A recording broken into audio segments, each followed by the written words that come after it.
Hi, welcome to latest current affairs. So today current affairs are Rajya Sabha passes HIV or AIDS Bill 2014, the Human Immunodeficiency Virus HIV and Acquired Immune Deficiency Syndrome AIDS Prevention and Control Bill 2014 was passed by the Rajya Sabha on March 21, 2017 by voice vote. The bill was moved in the parliament by Health Minister J.P. Nadda and aims to prevent and control the spread of HIV and AIDS by providing treatment and prohibiting discrimination against persons affected with it, placing obligation on establishments to safeguard their rights. Features of the HIV and AIDS Prevention and Control Bill 2014. The bill protects such people from specific acts of discrimination by the state or any other person. It also lays down penal provisions for any discrimination practiced against a person with HIV or AIDS and breach of confidentiality. And Under the bill, central and state governments are obliged to provide for antiretroviral therapy and management of opportunistic infections that take advantage of weakness in the immune system and occur frequently. The protection mandated in the bill will apply in fields of employment, healthcare services, educational services, public facilities, property rights, holding public office, and insurance. It has also adopted test and treat policy, which means any person testing positive will be entitled for free treatment by the state and central government. The bill was initially introduced by the UPA government in 2014. However, the amendments to the HIV and AIDS Prevention and Control Bill 2014 were received by the Modi government in July 2016. Center approves over 1.17 lakh more houses for urban poor at 5,773 crore. The Indian Ministry of Housing and Urban Poverty Alleviation on March 21, 2017 approved construction of new 1,17,814 affordable houses under the Prime Minister's Awas Yojana Urban for the benefit of urban poor in 6 states, namely Madhya Pradesh, Bihar, Jharkhand, Odisha, Kerala, and Karnataka. The total cost of the project is 5,773 crore, for which central assistance of 1,816 crore has been approved. The construction project is being undertaken under two categories: beneficiary-led constructions and affordable housing in partnership (SP component), and central assistance of 1.50 lakhs is provided for each beneficiary. Under BLSC, beneficiaries are assisted to build own houses on the land available with them or take up improvement works for increasing living space and other amenities. Under AHP, state government provides the land to house urban poor. Thus, the total number of houses being taken up for construction for the benefit of urban poor under PMAY, PMAY means Prime Minister Awas Yojana, and urban has gone up to 17,60,507 with total project cost of 96,018 crore, for which central assistance of 27,714 crore has been approved. New sanction of 6 states and states: Madhya Pradesh, new sanction of houses 27,475 and total assistance 1,713 crores and granted assistance 412 crores. Total house sanctioned 2,09,036 houses. In Bihar, new sanction of houses is 25,221 and total assistance 1,208 crores and granted assistance is 378 crores and total house sanctioned 88,254 crores. 88,254. And Jharkhand 20,999 houses are sanctioned and total assistance was 728 crores and granted assistance was 306 crores and total house sanction is 64,355. Odisha 2,115 and the total assistance was 64 crores and granted assistance 32 crores and the total houses sanctioned 48,845. In Karnataka, new sanction of houses was 31,424 and total assistance was 1,222 crores, but granted assistance was 518 crores, and the total house was sanctioned is 1,46,466. So in Kerala, 11,418 was new sanction of houses, and total assistance was 344 crores, but granted assistance was 170 crore. In total houses sanctioned 28,236. Assam government launches initiatives to make Majuli India's first carbon neutral district and biodiversity heritage, and Assam Chief Minister Sarbananda Sonowal launched initiative to develop the world's largest river island, Majuli, into country's first ever carbon neutral district by 2020, as well as biodiversity heritage site to preserve its rich heritage and legacy.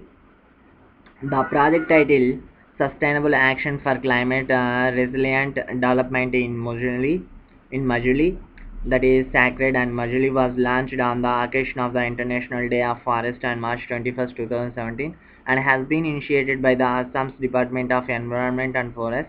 The project Sacred Majuli has been initiated to combat climate change and ensure reduced greenhouse gas emissions. It will be designed and implemented in partnership with other departments of the district, for which a district level committee under the chairmanship of Deputy Commissioner has been constituted.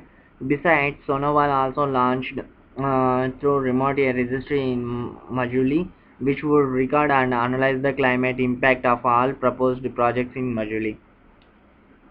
Sonowal also launched Forest Our Lives campaign to celebrate the importance of Assam's rich forest and biodiversity, and urged people to take a pledge to conserve its biodiversity to make a pollution-free state. And he also directed to celebrate the International Day of Forest in every school of the state from 2018 to generate more awareness among students to conserve nature. Sonowal also urged all parents to gift one sapling to their children on their birthdays and inspire them to plant trees at all available spaces in their household premises. About Majuli. Majuli is the biggest river island in the world in the Brahmaputra River, Assam in India. It is also the first island district of the country. It was formed due to coast changes by the river Brahmaputra and its tributaries, mainly the Lohit. High Level Committee to examine working of CCIM, CCH and their governing legislation. The High Level Committee has been formed to examine the working of the regulatory bodies Central Council of Indian Medicine (CCIM) and the Central Council of Homeopathy (CCH), said by S.O. Naik, Minister of State, Independent Charge for Ayush. The committee will be headed by Arvind Panagaria, Vice Chairman of Niti Aayog. Other members of the committee are Chief Executive Officer (CEO) Niti Aayog and Secretary Ministry of Ayush. Both the council will be inspected by the new committee and will suggest suitable reforms. International Affairs. India ranks 131 in Human Development Index 2016. According to the UN Development Program's Human Development for Everyone Report 2016, released on March 21st, 2017 in Stockholm, India has been ranked at 131 out of 188 countries in the 2016 Human Development Index. The HDI of India was 0.624, putting it in the medium HDI category. It was placed at the third spot among the SAARC nations, with Sri Lanka 73 and Maldives 105 taking the first and second spots respectively, and coming under high HDI category with HDI of 0.766 and 0.701 respectively. Top three countries were Norway 0.949, Australia 0.939, and Switzerland 0.939. Taiwan signed more to build homegrown submarine. Taiwan's President Tsai Ing-wen launched the island's first ever homegrown submarine project on March 21st, 2017 at a naval base in southern city of Kaohsiung, because the island faces rising navy threats from China as relations deteriorate. And MOU has been signed for the project between the Navy, Taiwan's and Taiwan shipbuilder CSBSE Corporation and the National Chung Shan Institution of Science and Technology, which develops combat systems integration. The project is a part of the island's indigenous defense policy, and the delivery of the submarine is expected to take 8 years and deployed within 10 years.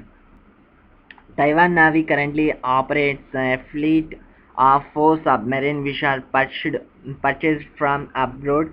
However, only 2 of them may be deployed in the occasion of warfare. The other 2 have been constructed by the United States in the 1940s and are solely used in training as they are too outdated for fight. Taiwan capital Taipei and currency New Taiwan dollar and President Tsai Ing-wen. And banking finance was mobile payment service. Samsung Pay officially launched in India. Samsung Electronics officially launched the mobile payment service Samsung Pay in India on March 22, 2017. With this, Samsung becomes the first company to launch a mobile payment service in India ahead of Apple Pay or Android Pay. The first commercial transaction of the new payment service in India was carried out in the presence of Niti Aayog CEO Amitabh Kant and Samsung Southwest Asia President and CEO Hesi Hong. Samsung has tied up with several banks and payment gateways in India like ICICI Bank, HDFC Bank, SBI, Standard Chartered, Citibank, and American Express for the payment service. Its network partners are American Express, Visa, and Mastercard, while Pin Labs is the acceptance partner for POS machines. Samsung has also tied up with mobile wallet Paytm for payments and will also add UPI-based payments soon. However, initially the service is still limited to a select few Galaxy smartphones and will be rolled out to other devices soon. Samsung Pay is highly secure platform as it works with 3 levels of security like fingerprint authentication, card tokenization, and Samsung defense grade mobile security platform Samsung Knox. Samsung Electronics headquarters Seoul, South Korea, founded 1988, Chairman Lee Kun-hee. Government lowers cash transaction limit to 2 lakhs rupees. The government of India has proposed to lower the limit of cash transaction from 3 lakhs to 2 lakhs per month to further tighten and discourage payments by cash as well as curb black money. The Union Finance Minister Arun Jaitley proposed 40 amendments to the Finance Bill 2017 which was cleared by the Lok Sabha on March 21, 2017. The new limit will be effective from April 1, 2017. Any violations to the norms would be subjected to a fine equivalent to the amount of transaction. For example, if a cash transaction of 4 lakhs is uncovered, the penalty will be 4 lakhs. The decision to cap the cash transactions to 2 lakhs rupees was taken based on a report that after a sudden increase, the digital transaction had again declined. And among other amendments, the minister proposed to make Aadhaar mandatory for filing tax returns from July 1st. Besides, Aadhaar has also been made mandatory to apply for permanent account numbers PAN. The government also proposed to amend the finance bill to ensure only check payments can be accepted for the purchase of electoral bonds and that RBI is empowered to authorize banks to accept them. Thank you. For more latest updates, please subscribe my YouTube channel. Thank you.